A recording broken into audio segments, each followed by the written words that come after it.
देखिए, वकीलों का जो मामला आप बता रहे हैं वो मामला ईवीएम को लेके है। और ये सुप्रीम कोर्ट के हमारे सीनियर वकील हैं, एडवोकेट हैं भानु प्रताप जी।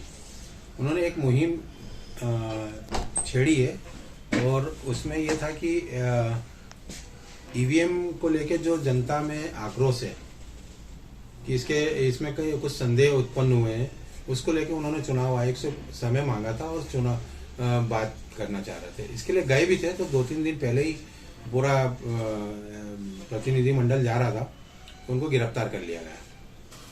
काफ़ी हंगामा मचा हुआ है उस चीज़ को लेके। वकीलों के साथ साथ यहाँ पे विभिन्न विपक्षी दल जो हैं वो लोग भी चिंतित तो हैं और असंतुष्ट भी हैं, पर अभी कोई ऐसी ठोस रणनीति इन लोगों ने नहीं बनाई जिसको लेके कि चुनाव आयोग के साथ कोई ऐसी बात हो जिसमें कि ईवीएम को लेके कि शंका तो है।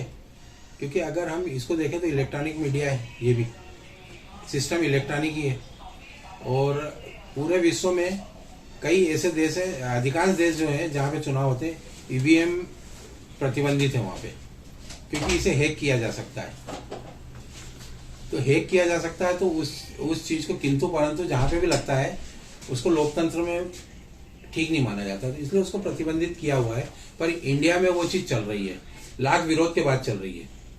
हम लोकतंत्र में जिस प्रकार का एक संदेह भी उत्पन्न हुआ है, तो हम तो चूंकि एडवोकेट हैं, एडवोकेट होने के नाते हमारा काम है कि हम जनता को न्याय दिलाएं। तो जो हमारे सीनियर वरिष्ठ सुप्रीम कोर्ट के जो एडवोकेट है जो इस मुहिम को लेके चल रहे हैं, तो हम भी ये चाहते हैं कि ये चीज होना चाहिए। ईवीएम के प्रति लोगों में अगर शंका है तो उस व्यवस्था को चेंज किया जाए।